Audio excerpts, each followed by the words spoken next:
나는 전능하신 아버지 하나님 천지를 믿습니다. 나는 그의 유일하신 아들 우리 주 예수 그리스도를 믿습니다. 그는 성령으로 잉태되어 동정녀 마리아에게서 나시고 본디오 빌라도에게 고난을 받아 십자가에 못 박혀 죽으시고 장사된 지 사흘 만에 죽은 자 가운데서 다시 살아나셨으며 하늘에 오르시어 전능하신 아버지 하나님 우편에 앉아 계시다가 거기로부터 살아있는 자와 죽은 자를 심판하러 오십니다. 나는 성령을 믿으며 거룩한 공교회와 성도의 교제와 죄를 용서받는 것과 몸의 부활과 영생을 믿습니다. 아멘. 오늘 함께 읽을 성경 말씀은 마가복음입니다. 마가복음 14장 43절 말씀입니다. 마가복음 14장 43절에서 52절 말씀입니다. 마가복음 14장 43절에서 52절 말씀입니다. 신약성경 81페이지입니다. 한 절씩 저랑 교독하도록 하겠습니다. 43절에서 52절입니다. 예수께서 말씀하실 때 곧 12 중에 하나인 유다가 왔는데 대제사장들과 서기관들과 장로들에게서 파송된 무리가 검과 몽치를 가지고 그와 함께 하였더라. 파는 자가 이미 그들과 군호를 짜 이르되 내가 입맞추는 자가 그이니 그를 잡아 단단히 끌어가라 하였는지라. 이에 와서 곧 예수께 나와 랍비어 하고 입을 맞추니 그들이 예수께 손을 대어 잡거늘 곁에 서 있는 자 중에 한 사람이 칼을 빼어 대제사장의 종을 쳐 그 귀를 떨어뜨리니라. 예수께서 무리들에게 말씀하여 이르시되 너희가 강도를 잡는 것 같이 검과 몽치를 가지고 나를 잡으러 나왔느냐. 내가 날마다 너희와 함께 성전에 있으면서 가르쳤으되 너희가 나를 잡지 아니하였도다. 그러나 이는 성경을 이루게 하려 함이니라 하시더라. 제자들이 다 예수를 버리고 도망하니라. 한 청년이 벗은 몸에 배 홑 이불을 두르고 예수를 따라가다가 무리에게 잡히매 배 홑 이불을 버리고 벗은 몸으로 도망하니라. 아멘. 우리 부활절 새벽기도 우리 이틀차에 나오신 우리 성도 여러분들을 환영합니다. 오늘도 주님의 은혜가 우리 가운데 있기를 소망합니다. 오늘 함께 생각할 주제는 상황 파악입니다.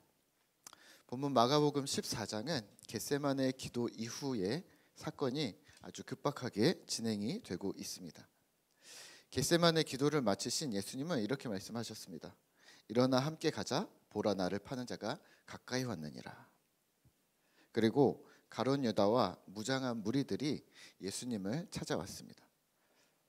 대제사장들과 서기관들과 장로들에게서 보냄받아진 성전 수비대들입니다. 그리고 당시 유대는 로마 통치하에서 법적으로 무장을 할 수 없었지만 그에 준하는 어느 정도의 권력을 유대인들에게 로마는 허락해 주었고 또 대제사장들과 같은 유대의 지도자들 또는 성전에 관계된 자들은 약간의 사병과 같은 역할을 하는 무리들을 소유할 수가 있었습니다. 그들이 예수님을 오늘 잡으러 온 것이죠. 예수님이 이들에게 물으셨습니다. 48절과 49절입니다. 우리 함께 같이 읽을까요? 예수께서 무리에게 말씀하여 이르시되 너희가 강도를 잡는 것 같이 검과 몽치를 가지고 나를 잡으러 나왔느냐. 내가 날마다 너희와 함께 성전에 있으면서 가르쳤으되 너희가 나를 잡지 아니하였도다. 그러나 이는 성경을 이루려 함이니라 하시더라. 아멘. 왜 자신을 강도를 잡는 것처럼 군사를 대동하고 검과 몽치, 그러니까 강목과 같은 몽둥이를 가지고 자신을 잡으러 나왔냐고 되물으셨습니다. 예수님은 비무장이었고 또 지난 며칠 내내 성전에서 또 예루살렘에서 언제든지 잡을 기회가 있음에도 불구하고 이 야심한 밤에 아무도 보지 않는 곳에 비밀리에 잡으러 왔냐고 되물고 계시는 것이죠. 그대들의 행동이 야합과 같고 비무장인 예수를 본인을 대상으로 한 과도한 공권력을 준비하고 온 것은 애초에 그들의 목적이 떳떳하지 못하다는 것을 지금 되짚고 계시는 것이죠. 그리고 지금의 상황을 아주 정확하게 본인 스스로 해석하고 계십니다. 이 사건은 성경을 이루려 함이니라. 오늘 말씀을 묵상하며 우리는 무엇을 기억해야 할까요? 어처구니 없는 현상에 대한 상황 파악입니다. 지난주에 가까운 어떤 지인 목사님을 뵀는데요. 여러 가지 아픈 이야기들을 나누다가 이렇게 말씀을 하셨습니다. 어려운 일들이 있으셨더라고요. 그래서 왜 진작 연락하시지 않으셨어요? 그랬더니 이러시더라고요. 목사님, 제가 이 상황이 스스로가 해석이 안 되어서요. 정리가 안 돼서 더 기도하고 있었습니다. 그리고 하나님이 생각과 마음을 어떤 계기를 통해서 정리해 주시면서 만나고 싶은 마음이 이제서야 들었습니다. 이렇게 얘기를 하시더라고요. 그래서 저에게도 있는 어려움과 고민들을 함께 나누면서 서로를 격려하는 그런 소중한 시간을 가졌었는데요. 우리의 고민은 이거였습니다. 하나님의 길을 가겠다고 결정했는데 사명이라고 생각하고 본인 스스로 어떤 큰 결단을 했는데 결과가 좋지 않았던 거죠. 실패였고 상처였고 또 아픔이 결과였습니다. 물론 우리는 머리로는 이해를 하고 있습니다. 이 상황을 통해 우리는 많은 걸 배웠다. 나는 한층 더 성장했다. 하나님은 여전히 그곳에 계시다. 하지만 가슴과 눈은 우리는 울고 있었습니다. 왜 우리는 예수를 믿으면 평안할 거라고 그리고 무의식 중에 기대하게 되는 걸까요? 교회 다니면 순탄할 거야. 왜냐하면 하나님이 지켜주실 거니까 라고 기대하겠는데 예성예로 우리는 자주 어려움을 맞닥뜨립니다. 요즘 서점에 가면 베스트셀러에서 많이 볼 수 있는 쇼펜하우어라는 철학자가 있습니다. 쇼펜하우어의 아포리즘에서 아포리즘이 명언이라는 뜻인데요. 이런 말을 하고 있습니다. 제목이 딱 눈에 꽂히던데요. 당신의 인생이 왜 힘들지 않아야 한다고 생각하십니까? 처음 이 문구를 딱 대했을 때 저거는 내가 생각이 짧아 보이는데? 이런 말이 왜냐하면 보통 우리는 힘들지 않은 인생이 행복할 거야 라고 생각한다는 거죠. 근데 행복한 인생도 없고 힘들지 않은 인생도 없고 그리고 힘들지 않아야 행복하다는 것이 정말이냐고 되묻는 쇼펜하우어의 문구가 우리의 가슴을 제 머리를 때렸습니다. 인생이 어차피 괴롭고 힘들다면 철학이나 신학에서 말하는 그런 어떤 존재론적 괴로움이 하나님이 주신 인생이라면 우리는 그 안에서 어떻게 신자로 살아갈 것인가가 더 중요하다고 말을 합니다. 예수를 믿음도 마찬가지입니다.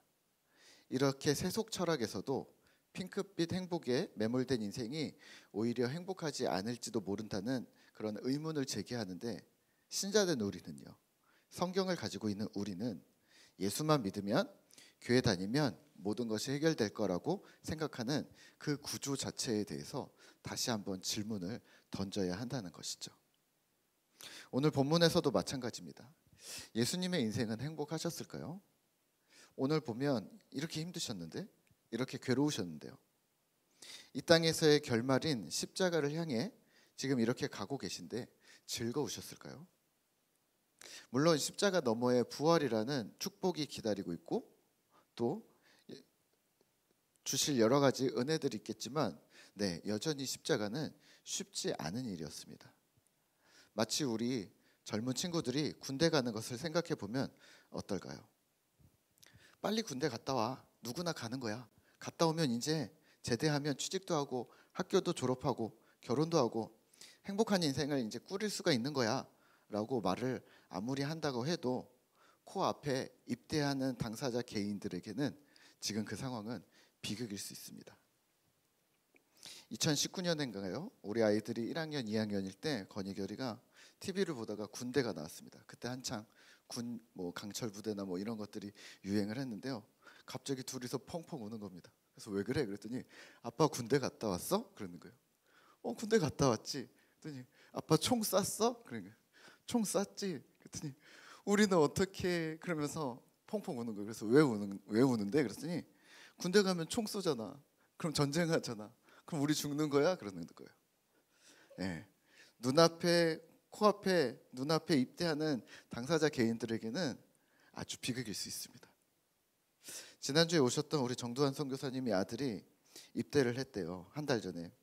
근데 입대하는 영상을 굳이 저한테 틀어서 보여주시더라고요. 이렇게 찍었다. 근데 훈련소 입소하는데 이렇게 훈련소에서 어머니 아버지 잘 다녀오겠습니다 하면서 인사하고 들어가는데 그 장면을 보여주는데 엄마들도 펑펑 우는데 요즘에는 아빠들이 그렇게 펑펑 운답니다. 진짜 아버님들이 막 엉엉 울더라고요. 왜냐하면 아빠들이 어떤 현실인지 경험해본 남자로서 가슴이 아픈 거죠. 그래서 아빠들이 그런답니다. 힘들면 다시 나와, 괜찮아 라고 그런답니다. 예수님의 십자가도 같은 맥락입니다. 당사자에게 절대 쉬운 일이라거나 이번만 잠깐 참으면 금세 지나갈 거야, 뭐 이런 말이 안 통하는 지금 사건입니다. 육체적 고통뿐만 아니라 지금 본문은요, 3년간 동고동락했던 제자들이 끊어지는 상황입니다. 유다는 배신을 했죠. 베드로뿐 아니라 12제자는 흩어지죠. 그리고 그 자리에 베옷 이불을 버리고 벗은 채로 도망하는 청년을 우리는 마가사도라고 보고 있는데요, 예수님 주위에 아무도 남지 않습니다. 오늘 우리말로 억처구니 없는 이 모든 상황이 단 30분도 안 되는 시간에 일어납니다. 모두가 다 같이 짠 것처럼 갑자기 모두가 싹 사라집니다. 전투를 벌인 것도 아니고 폭탄이 터진 것도 아닌데 그냥 그 사건 하나로 이렇게 되었습니다. 그러면 오늘 우리는 무엇을 어떻게 해야 할까요? 상황에 대한 현상 파악입니다. 예수님께서도 이런 말도 안 되는 상황, 어처구니 없는 상황이 실제 일어났는데요, 미리 예수님께서 예상하고 계셨겠지만 직접 맞닥뜨리니 당혹스럽지 않으셨을까요? 실제 홀로 되시니 홀로 될 거야 라고 생각했지만 실제 홀로 되시니 그 두려움과 외로움이 극심하지 않았을까요? 당사자가 아니면 쉽게 얘기할 수 없습니다. 그렇다면 예수님과 우리의 다른 점은 무엇일까요? 예수님은 지금 이 현상이 왜 일어났고 하나님의 계획과 뜻 안에서 지금 어느 정도 진행되어져 가고 있다는 것을 하나님으로서 아셨을 겁니다. 자신의 이러한 어처구니 없는 상황에 대해 예수님은 이는 성경을 응하게 하려 함이라고 말씀하실 수 있으셨던 거죠. 그러면 우리는요, 예수님처럼 할 수 없을 가능성이 다분합니다. 왜냐하면 우리는 하나님도 아니고 예수님도 아니기 때문입니다. 그러면 우리는 포기할까요? 아니요. 그래서 주님을 신뢰하는 겁니다. 비록 현실의 우리가 어려움과 괴로움의 슬픔의 상황을 맞닥뜨려서 내가 정신을 차릴 수 없는 상황이 온다 할지라도 좋으신 아버지께서, 좋으신 아버지 하나님께서 나를 불꽃 같은 눈으로, 사랑의 눈으로, 긍휼의 마음으로 지키고 살피고 계신다는 사실을 기억하시죠. 우리 주위에 아무것도 안 보이는 것 같을지라도 좋으신 하나님께 그 이유가 있음을 믿고 우리에게 주어진 인생을 신실하게 닮아 살아내시는 우리 성도님들이 되셨으면 좋겠습니다. 고난주간 이틀차 예수님을 기억하며 그 신실하신 하나님을 소망하는 우리 꿈터 성도님들 되시기를 기도합니다. 제가 마지막으로 로마서 8장 38절과 39절을 읽고 우리 찬양 하나 하고 기도하도록 하겠습니다. 내가 확신하노니 사망이나 생명이나 천사들이나 권세자들이나 현재일이나 장래일이나 능력이나 높음이나 깊음이나 다른 아무 피조물이라도 우리를 우리 주 그리스도 예수 안에 있는 하나님의 사랑에서 끊을 수 없으리라. 아멘.